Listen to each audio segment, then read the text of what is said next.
In this video, we bring you 2 variations for a reverse whip for West Coast Swing.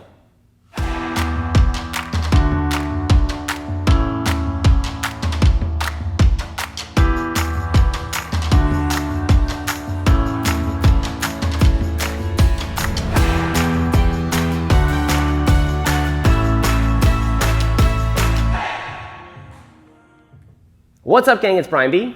And Miss Megan. And if you like my shirt, you should go down below and buy it from our store. But aside of that, we have 2 reverse whips. So first thing we're going to do is show it to you to music, and then we'll break it down.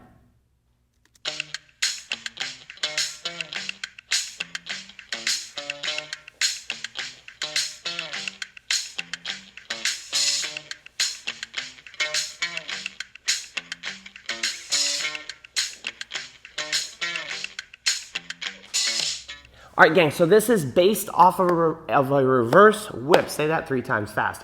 So let's first cover, and I'm gonna do this from this side, the basics of a reverse whip. 1, 2, 3, and 4 of 5, 6, 7, and 8. So real quick, just in case you haven't seen it, leaders, good news is this is basic footwork for you. 1, I'm out of the slot for 2, 3, and 4, I'm across the slot. I step down the slot for 5, in the slot for 6, anchor 7 and 8. So basic footwork. We'll spend a teeny bit more time on the follower's footwork since that's going to be vital to the pattern. All right, so followers, you have 2 walks forward. So you have forward, forward. You're going to turn over your left shoulder, turn together, step forward, and the rest is like a normal whip. Turn, step back, triple step. So again, if we're doing just a basic reverse whip, what I need to do is, since Miss Megan's turning the reverse direction, right? A normal whip, she turned towards me, right? A reverse whip, she turns away. So what I need to do is lead her forward for 2 steps with a slight prep to allow her to be forward on the left foot. And in a basic reverse whip, I would cut this hand across, 3 and. This is the and beat. At this point, it's like a regular whip. We step across for 4, 5, 6, 7, and 8. Enough of the boring stuff. So what we're gonna do to get to this pattern is all of that's gonna be intact, but we're gonna do this in 2 different variations with a single outside turn and with a double outside turn. So single outside turn version looks like this. 1, 2, 3, and 4 of 5, 6, 7, and 8. So what do I need to do as the leader and the follower? I'm gonna talk about the lead, and then Megan's gonna talk about the follow, specifically the footwork. So same lead for reverse whip, 1, 2. I've prepped Megan forward. We still, with our elbows, maintain this connection on count 2. This goes up and over her head for 3 and I like to add this hand for 4. So she's rotating this direction. I'm going to stop her here for 4. Now on 5, 6, I'm going to lead a half turn and a half turn and an anchor step. Let's look at that from the other side. And then Miss Megan will talk about the footwork. 1, 2, that's my checkpoint. 3 and 4, that's my checkpoint number 2. This hand has stopped her rotation internally. Now I dance for 5, that's a half step back, for 6, anchor 7 and 8. But the footwork is vital, so Miss Megan's gonna cover that real quick. All right, so followers, your footwork is the same for the most part. You have walk, walk, you turn together forward. This is count 4. For count 5, you're gonna turn back like normal, but on count 6, you're gonna continue to turn and then anchor around. And here's what's vital. Even though this is a turn, after teaching these reverse whips, or any whip with an outside turn, the spin ends up going too fast for the follower. So these are in half rotations. 1, 2, 3, and 4. That's a half rotation, and an anchor step. And leaders, if you want to do a great job in leading that, don't accelerate the hand. So these check marks of 1, 2, 3, and 4. That's my check mark on 4. That's my check mark on 5. That's my check mark on 6, and we anchor 7 and 8. Cool beans, let's do it one more time from the other side. Then we'll have variation number 2 of your reverse whip.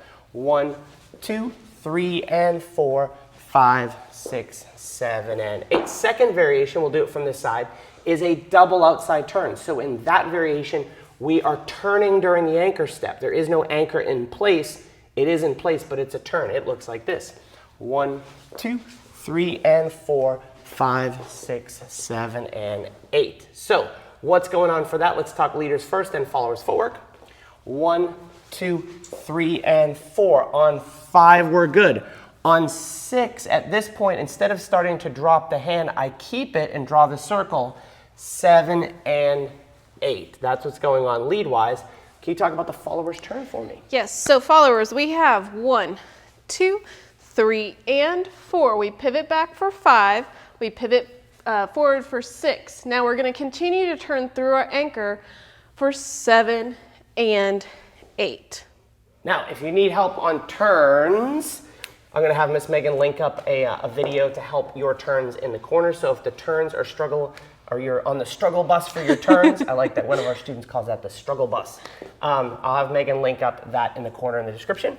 But real quick, first version, 1, 2, 3, and 4 with a single outside turn. Then we have the double outside turn, 2, 3, and 4, 5, 6, 7, and 8. You might ask, how does the follower know which is the single, which is the double? I want you as the follower to think, which version? The single. Oh. The single version. You're thinking the most basic pattern. Megan's thinking, Brian's leading a whip. Oh no, it's a reverse whip. Okay, it's a reverse whip with an outside turn. She's always thinking lowest common denominator. It's my job to add the lead for the next level of the pattern. So what I'm doing when we get to 1, 2, 3, and 4, 5, 6, I'm killing this without killing her arm. On the basic version, I'm bringing the hand down, right?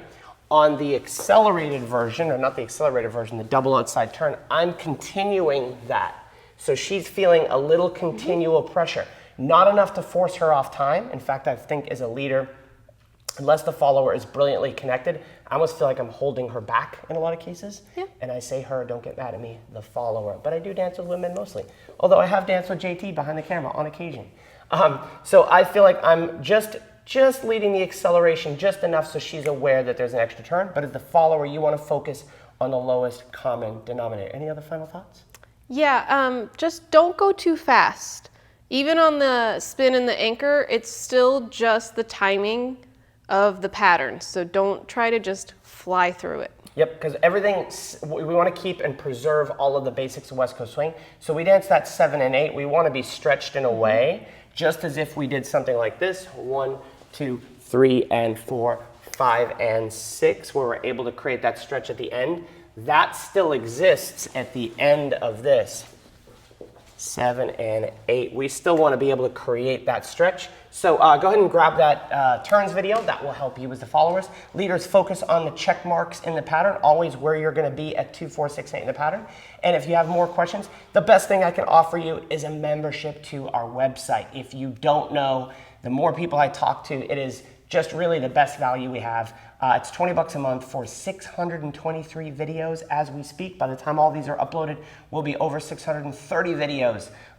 Everything from beginner West Coast Swing, intermediate, beginner, intermediate, advanced, pro level moves, spins and turns help, musicality help, styling help, two-step, cha-cha, nightclub. Have I said enough? Go over there, and your email address, West Coast Swing Online, and don't forget, get yourself a t-shirt in the description below. We'll see you guys in the next video.